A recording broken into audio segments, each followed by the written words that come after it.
Good morning, everybody. This is your girl, Danielle Spencer. The video that I'm doing this week is something that I really wish I didn't have to do. I take no pleasure in it, but it's something that I do think that I need to put out there and like share with my audience. Um, this week, I had two very disappointing, frustrating experiences with two businesses that are part of my community. And when I say my community, I mean the African American community. I haven't decided yet if I'm going to say the names of those two communities. I'm kind of doing some additional research to see if I'm going to actually put the names out there.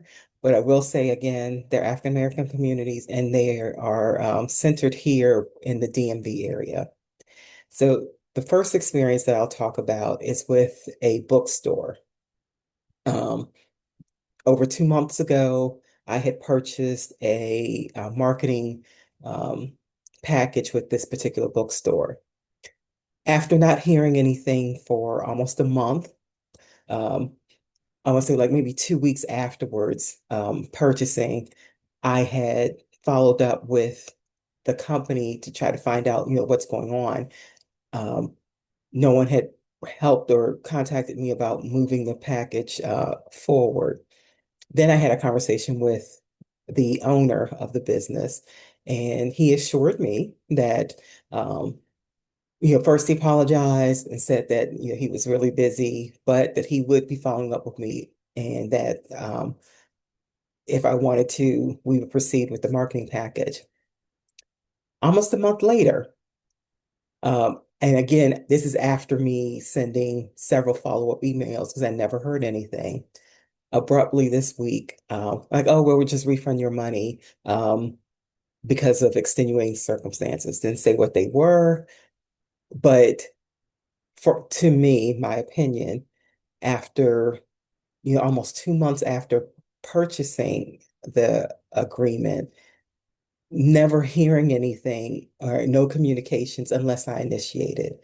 And I thought, this definitely is not a good way to run a business, especially for services that people are purchasing. The second is with a financial group. Now, with this particular company, and this one, I think to me, it's not more outrageous than the bookstore incident.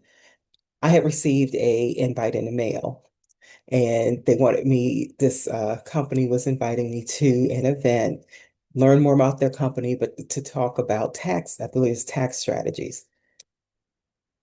I want to say last week, a week before the event, because the event was this week, I got a phone call from someone claiming to represent this company.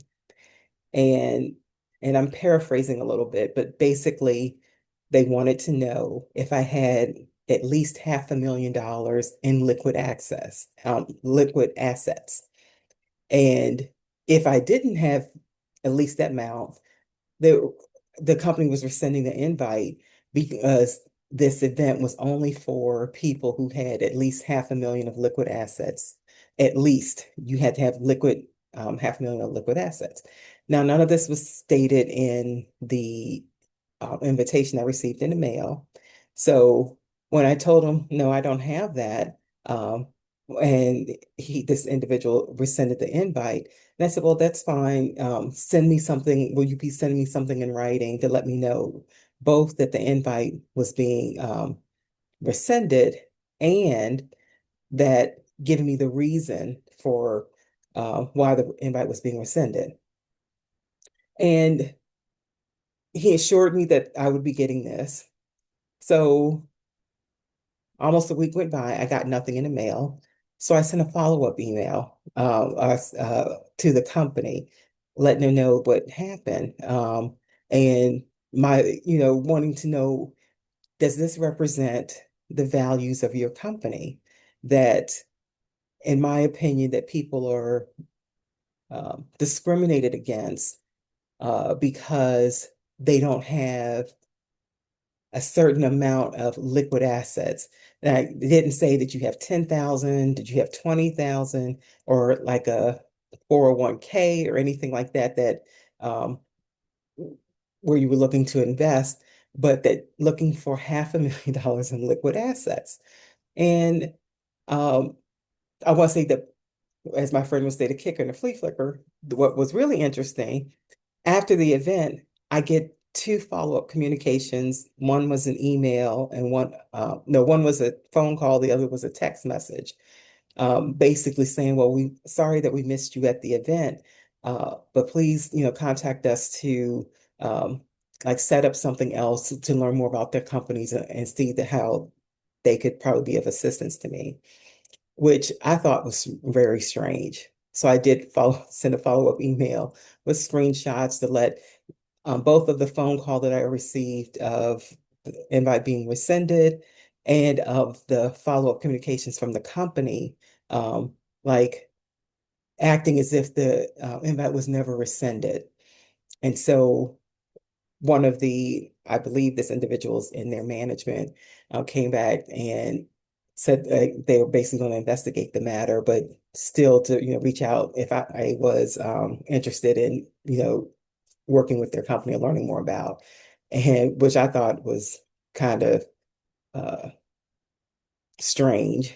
Now, why would why would I want to work with your company both after the way I was treated, and then what appears to me, you can't even manage your communications, that you have someone from your company rescinding invites based off person's wealth status, and then going to, after they rescinded the invite, act as if that never happened. Now, why would I trust a company like that? I mean, in addition to the way that I was treated, you can't even manage your communications. Why would I trust you with my money? So again, like I stated, I haven't completely decided if I'm going to give the names of these two organizations, these two companies. Um, but it's something I'm seriously considering.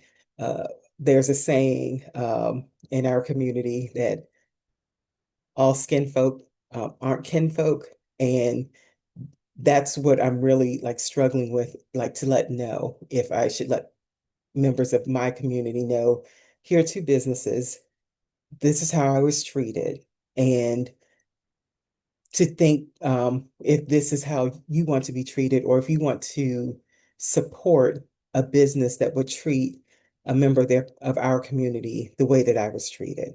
And me personally, when I hear things like that, I'm, you know, regardless of being a member of the same community, my personal opinion is that everyone deserves to be treated with respect. Um, Everyone should be not have to be treated like I was treated by these two organizations. So I just wanted to kind of put that out there, and to encourage people when you interact with companies, especially if you are going to be spending your money, um, make sure that it's respectful and that you're respected. And if you see red flags, pay attention to them. Uh, like again, everyone deserves to be respected and treated respectfully. And if an organization, even if it's someone that's part of your community, part of your family, if they are not respecting you, then that might not be a company that with which you want to help them be successful.